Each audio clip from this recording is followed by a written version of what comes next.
Marcus wiped the grease from his hands onto his already stained coveralls, surveying the cramped repair shop that had been his entire world for the past 5 years.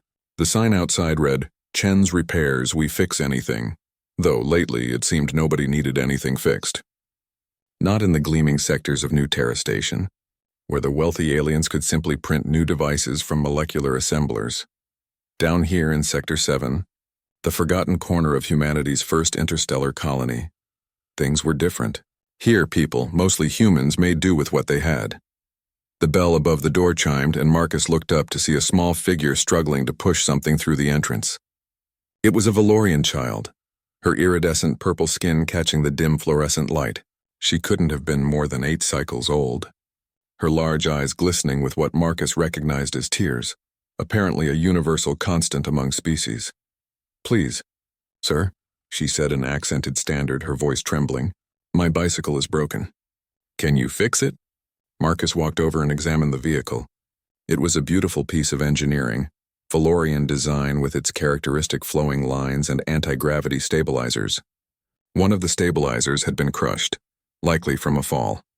Parts for Valorian tech didn't come cheap, especially not for a mechanic barely scraping by. "What's your name, kid?" Marcus asked gently. "Lyria," she sniffled. "It was my birthday present. My parents saved for 3 seasons to buy it."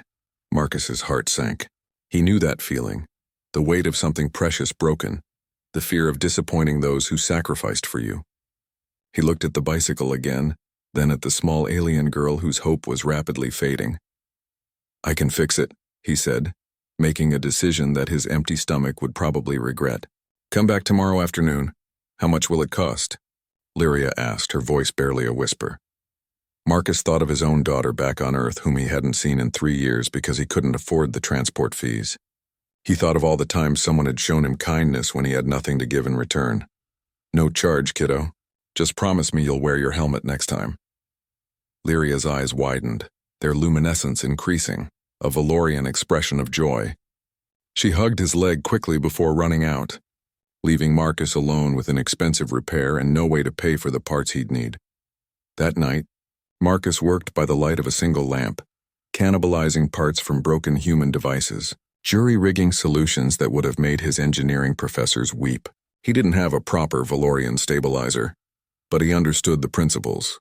Humans had always been good at improvisation, at making something from nothing.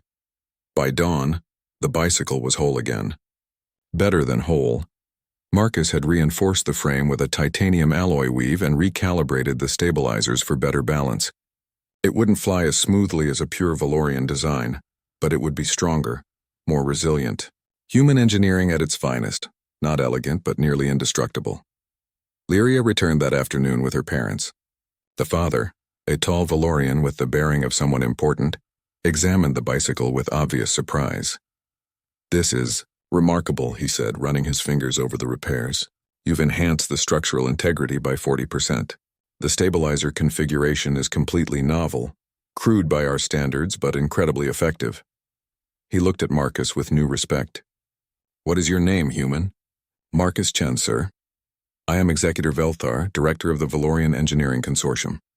"This work," he gestured at the bicycle, "this demonstrates a way of thinking we have not considered. We Valorians pursue perfection, elegance, but you humans, you pursue function, survival.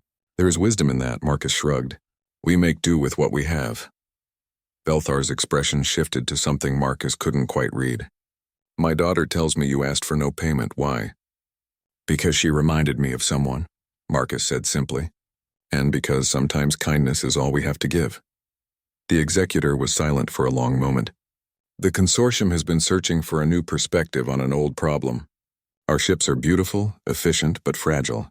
They require constant maintenance, specialized facilities. Your species builds ships that survive, that endure against impossible odds.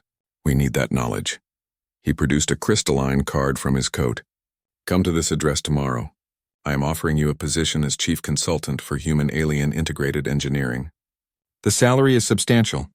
"Enough to—" He paused, glancing at the faded photograph of a little girl on Marcus's workbench. "Perhaps bring your family to New Terra Station." Marcus stared at the card, his hands trembling slightly. One act of kindness. One bicycle. One small alien girl. "Thank you." Lyria said suddenly, her voice clear and bright. You have a good heart, Mr. Chen. Like my papa says, the universe remembers good hearts. As the family left, Marcus looked around his shabby repair shop with new eyes. For 5 years, he had believed that humanity's place in the cosmos was at the bottom, in the forgotten sectors, making do with scraps. But perhaps that was humanity's strength. Not their position, but their response to it. Humans didn't have the elegance of the Valorians, the psychic gifts of the Mendari, or the strength of the Kravath. But they had something else, the ability to fix what was broken, to create something from nothing, and to show kindness even when they had every reason not to. Marcus picked up his comm device and dialed his daughter's number. Earth to New Terra was expensive, but tonight, he could afford it. Tonight everything had changed. The next morning, when Marcus arrived at the Valorian Engineering Consortium, he discovered that Executor Velthar hadn't just offered him a job. He had already ordered the construction of a new facility, the Human-Alien Integration Laboratory. Marcus would lead a team of researchers from a dozen species, teaching them what humans had learned from centuries of making the impossible possible. Within a year, Marcus's hybrid designs would revolutionize spacecraft engineering across 3 sectors. Within 5, human methodology, the art of improvisation, resilience, and creative problem-solving, would be taught in universities across the galaxy. But Marcus never forgot where it started. In a cramped repair shop in Sector 7, with a broken bicycle and a crying alien child. He kept that bicycle in his office as a reminder that the smallest acts of kindness could ripple across the universe. Humanity's gift to the cosmos wasn't their technology or their strength. It was their heart, their stubborn, irrational, beautiful willingness to help others even when they had nothing to gain. And the universe, it turned out, had been waiting for exactly that. The end.